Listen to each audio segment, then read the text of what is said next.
Welcome to this lecture on chemotherapy of tuberculosis, part 1. At the end of this session, the student should be able to explain the pharmacology of second-line anti-tubercular drugs, describe the goals and principles of anti-tubercular chemotherapy, describe the various categories of tuberculosis, describe the regimens which are used in the case of drug-sensitive tuberculosis patients. So a revision, we classify antituberculars as first-line and second-line drugs. Under the second-line drugs, we have the injectables, fluoroquinolones, and the second-line oral drugs. Isoniazid, rifampicin, pyrazinamide, ethambutol, and streptomycin are the first-line antituberculars. Under the second-line drugs, kanamycin, amikacin, capreomycin are the injectables. Ofloxacin, levofloxacin, moxifloxacin, and ciprofloxacin are the fluoroquinolones, which are the second-line antituberculars. The second-line oral antitubercular agents are ethionamide, prothionamide, cycloserine, para-aminosalicylic acid, terasidone, rifabutin, and rifapentin. So the first specific learning objective, pharmacology of second-line antitubercular drugs. So as we have discussed earlier, the second-line antitubercular drugs are used only in case of resistance towards the first-line antituberculars. The second-line antituberculars have low efficacy and high toxicity. Amikacin and kanamycin are the injectable second-line antituberculars. They are aminoglycosides like streptomycin, and hence their pharmacology is similar to streptomycin. Their pharmacokinetics, pharmacodynamics, adverse effects are similar. These two agents are indicated in the treatment of multi-drug resistant tuberculosis. Let me remind you, multi-drug resistant tuberculosis means the tubercle bacilli are resistant to isoniazid and rifampicin and any number of first-line antitubercular agents. So when we use amikacin and kanamycin, it is mandatory to do audiometry regularly because they produce vestibulocochlear damage, and it is also mandatory to monitor the renal function because they are nephrotoxic agents, because basically they are aminoglycosides.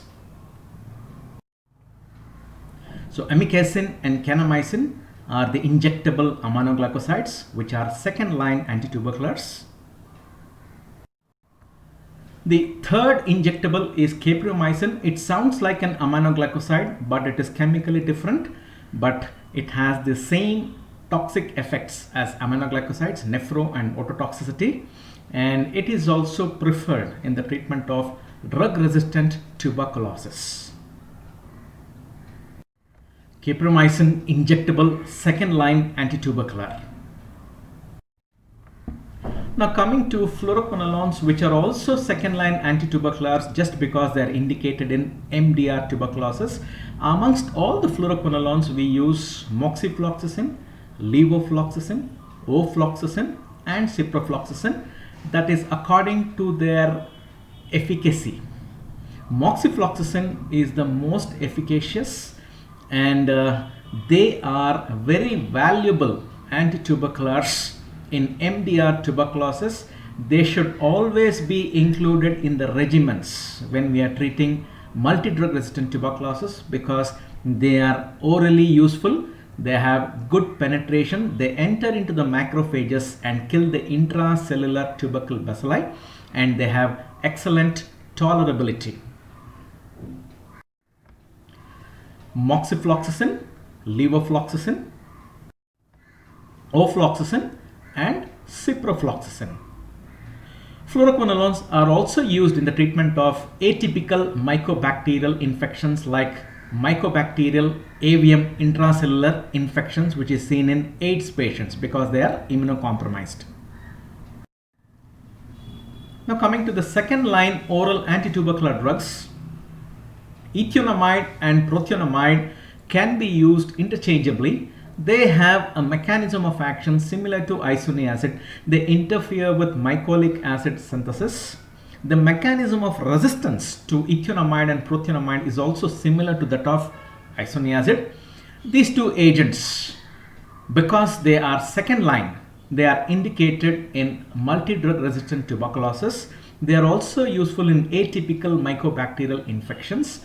Because they are second line antituberculars, they have too many serious adverse effects. They are not well tolerated.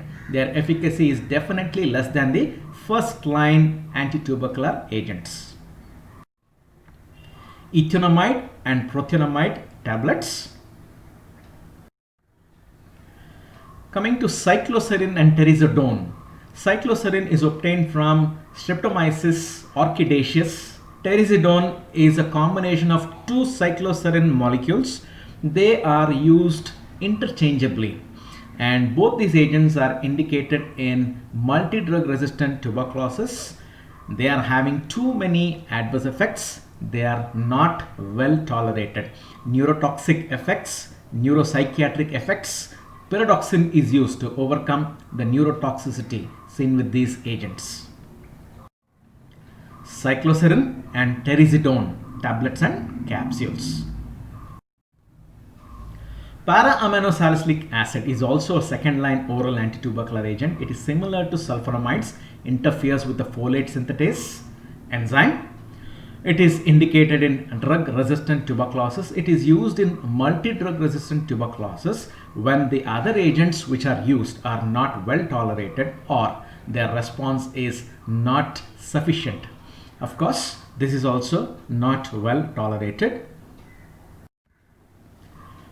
Rifabutin and rifapentin, they sound similar to rifampicin. Yes, they are congeners of rifampicin and they are similar structurally to rifampicin. Rifabutin is less effective when compared to rifampin against tubercle bacilli, but it is more useful against atypical tubercle bacilli. Rifabutin compared to rifampicin is a weaker microsomal enzyme inducer. Because of this, whenever the tubercular patient is on antiretroviral drugs, that means he is having HIV infection, rifabutin replaces rifampicin because rifampicin is a very strong microsomal enzyme inducer. It induces the metabolism of antiretroviral drugs like protease inhibitors and non-nucleoside reverse transcriptase inhibitors. Hence, rifabutin is used as a replacement for rifampicin in tuberculosis patients who are on antiretroviral therapy. Rifabutin, of course, is less efficacious than rifampicin. Rifabutin is also used in the prophylaxis and treatment of Mycobacterium avium intracellular infections in AIDS patients. The other drug, rifapentin, compared to rifampicin, is longer acting and hence it is indicated in the continuation phase. Rifapentin can be given once or twice a week. Rifabutin and rifapentin capsules. Bedaquiline is a drug with doubtful efficacy. It is a diaryl quinoline derivative. It has a very unique action. It interferes with mycobacterial ATP synthetase, and in the process the energy processes in the mycobacteria are affected. The human ATP synthetase has very less affinity for bedaquiline. Hence, the selective toxicity of this agent on Mycobacterium tuberculosis. Bedaquiline is cidal in nature. It acts both on rapidly dividing and dormant bacilli. Please note, bedaquiline is probably the only antitubercular which is having an cidal effect on dormant tubercle bacilli. It is indicated only in MDR tuberculosis to enhance the efficacy of the regimens which are used. It is used for a period of around 6 months along with at least 3 or 4 other effective antituberculars. We have to be precautious when we use bedaquiline in patients with QT prolongation. Bedaquiline should not be administered during pregnancy, and a woman on bedaquiline should not become pregnant during the treatment. It is administered only in patients above the age of 18 years. These are some of the prerequisites of bedaquiline. Bedaquiline tablets. Now coming to the chemotherapy of tuberculosis, remarkable changes have taken place in the chemotherapy of tuberculosis. The conventional or the old treatments was for 1.5 to 2 years.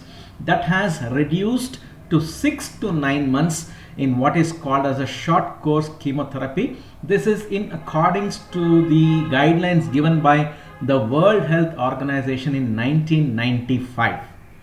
So the short course chemotherapy of tuberculosis, it is 6 to 9 months.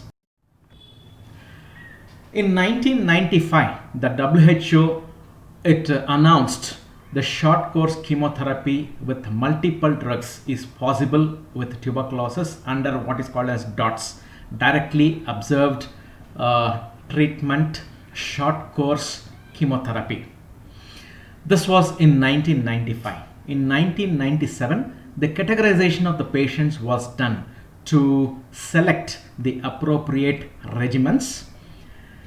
The latest revision of the categorization of the patients happened in 2010, and 2016 revised guidelines were given by the World Health Organization, especially for the treatment of resistant cases of tuberculosis, taking into account the various drug sensitivity testing. Some of them are LCDST, liquid culture drug sensitivity testing, and also we have phenotypic tests which are very rapid. They consume less time. For example, line probe assays for isoniazid and rifampicin resistance, and also CBNAT, cartridge based nucleic acid amplification test to identify rifampicin resistant tuberculosis. Now, it is possible to reduce the duration of chemotherapy because we have understood the biology of tuberculosis infection. Various populations of tubercle bacilli are present in a patient. They could be rapidly growing, which are present in the walls of the cavities because oxygen is very rich in these cavities. Remember, tubercle bacilli needs oxygen for growing and multiplying. So in the absence of oxygen, it intermittently divides, and they are known as spurters, and this happens in caseous masses because oxygen tension is very less. And also the slowly growing bacilli are seen intracellularly and as well as the inflammatory lesions, once again because oxygen levels are very less. And if the conditions are not at all suitable, the tubercle bacilli, they remain dormant. Whenever they get a chance, they start multiplying and growing. So these are the various populations of tubercle bacilli which are present in a patient. What are the goals in the chemotherapy of tuberculosis? One is to kill the dividing bacilli. 2, to kill the persisting bacilli. 3, to prevent the emergence of resistance. These are the goals in the chemotherapy of tuberculosis. So what is the benefit of killing the rapidly dividing bacilli? The bacillary load is reduced, because of which the patient becomes sputum smear negative, and hence he becomes non-contagious to the community. He will not spread the disease to other people, and the other advantage is the patient becomes symptom free. These are the advantages of killing the rapidly dividing bacilli. That's one of the goals in the chemotherapy of tuberculosis. The advantage of killing persistent bacilli is to achieve sterilization and in the process prevent the relapse of infection. Now, the advantage of preventing the emergence of resistance is the bacilli remains sensitive to the anti-tubercular drugs. So these are the goals in the chemotherapy of tuberculosis. Now, all the drugs will not satisfy these goals, because if you see this, isoniazid is most efficacious against rapidly multiplying bacilli. The others are also useful but not as good as isoniazid. Rifampicin has an excellent activity, most efficacious against the intermittently dividing sputus.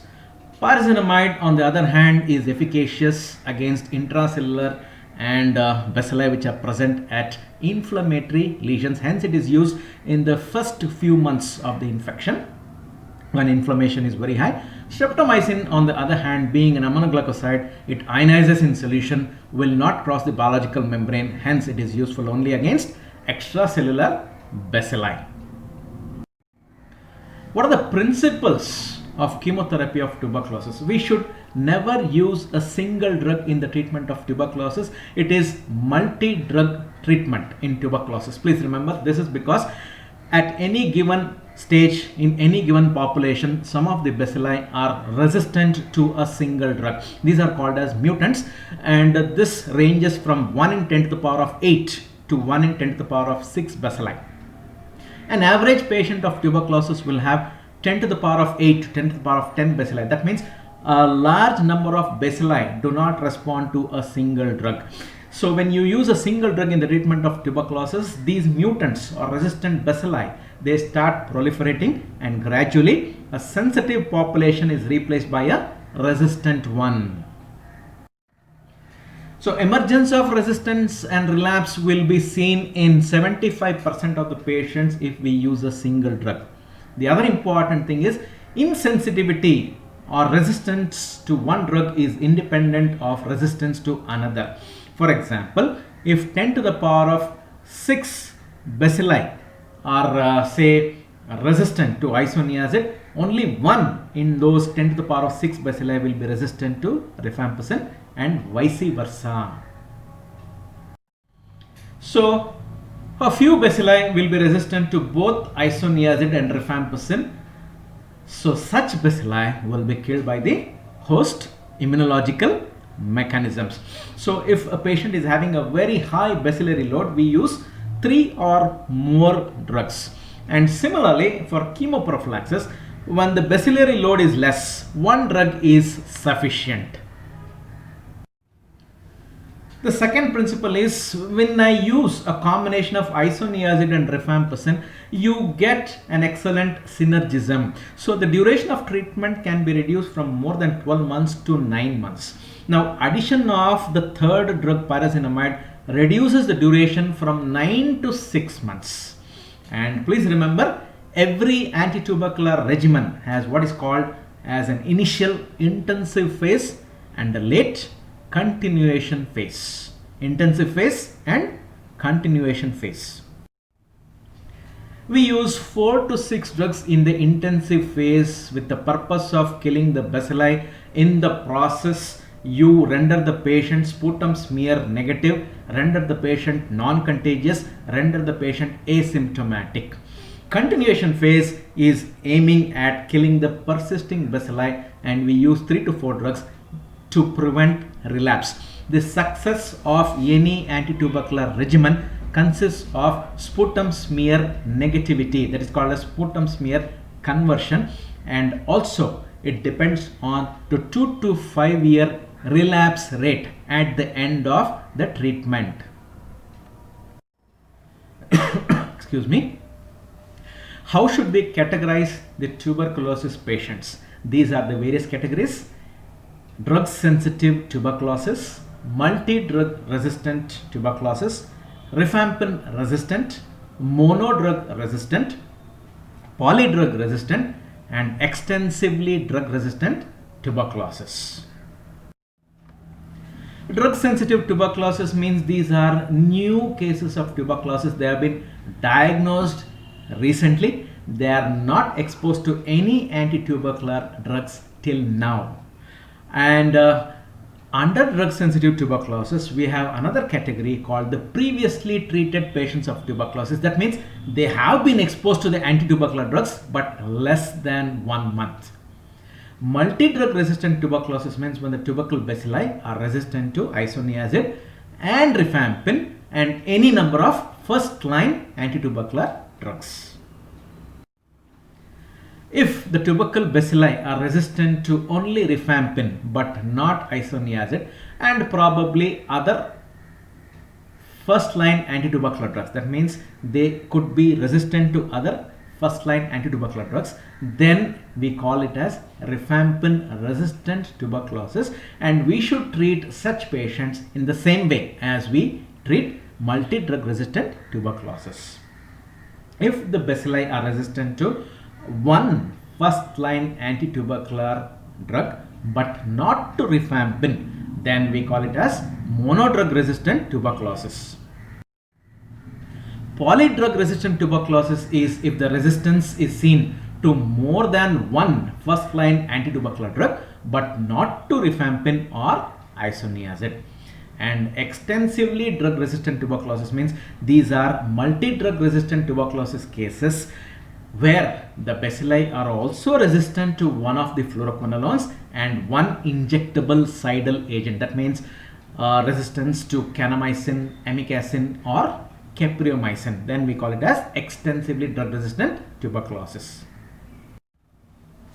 Now let us look at the regimens for drug sensitive tuberculosis. So as I told you, it could be new cases or previously treated cases. For new cases, that means we have recently diagnosed these patients as tuberculosis patients and they are not exposed to any antitubercular drugs till now. So as I told you, there are two important phases in the antitubercular drug regimens. One is called as the intensive phase, the other is called as the continuation phase. So the intensive phase is the initial phase, continuation phase is the late phase. So as you can see on the screen, 2-HRZE in brackets intensive phase plus 4-HRE in brackets continuation phase. That means 2 and 4 indicate number of months. It means 2 months of H means isoniazid, R means rifampicin, Z means pyrazinamide, E means ethambutol. So the intensive phase consists of using 3 cidal agents and 1 static agent. The purpose is to overcome primary isoniazid resistance, which is seen up to 18%. That is why we use 4 drugs in the intensive phase. Coming to the continuation phase, again we use 3 drugs. We remove pyrazinamide, we continue with H, R and E. Again, the purpose is to overcome primary isoniazid resistance. So total 6 months duration. This is the regimen for drug sensitive tuberculosis. For previously treated cases of tuberculosis, that means the patient has been exposed to the antitubercular drugs for less than 1 month. So here please note, in the intensive phase we use all the first line antitubercular drugs for 2 months, and for the 3rd month we remove the injectable streptomycin, continue with the 4 oral first line antitubercular drugs, and the continuation phase, please note here, it is for 5 months, HRE. So that means it comes to a total of 8 months. So the intensive phase is for 3 months, continuation phase is for 5 months. This regimen is developed based on our assumption that the tubercle bacilli are sensitive to all the antitubercular drugs. There is no resistance. So please remember, in these regimens all the antitubercular drugs are given as single daily dose. Previously the guidelines allowed thrice weekly dosing, but now we have to give these agents every day. The dosage of all these compounds is standardized on body weight basis, per kg body weight basis. 5 mg per kg isoniazid, this is all daily dose. 10 mg per kg rifampin, 25 mg per kg pyrazinamide, 15 mg per kg ethambutol and streptomycin.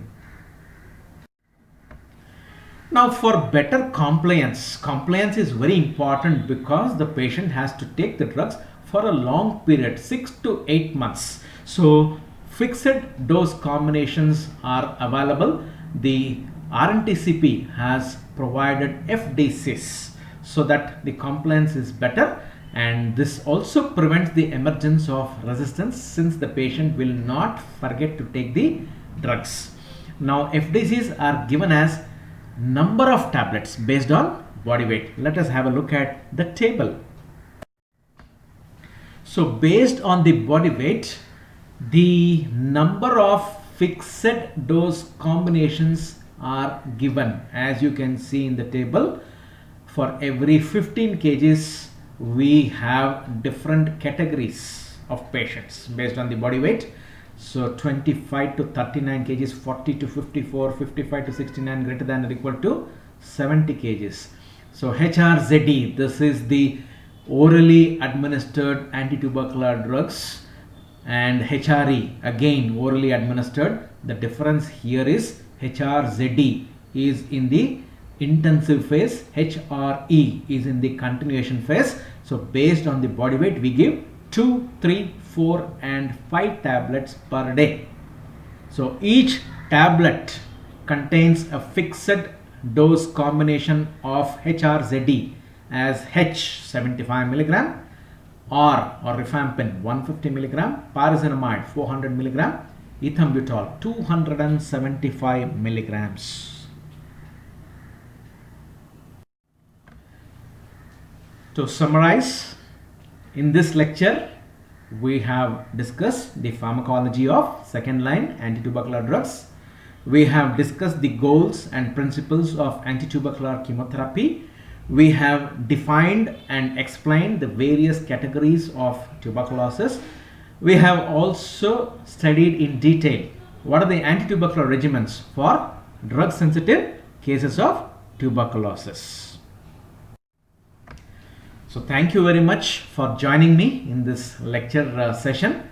Happy reading.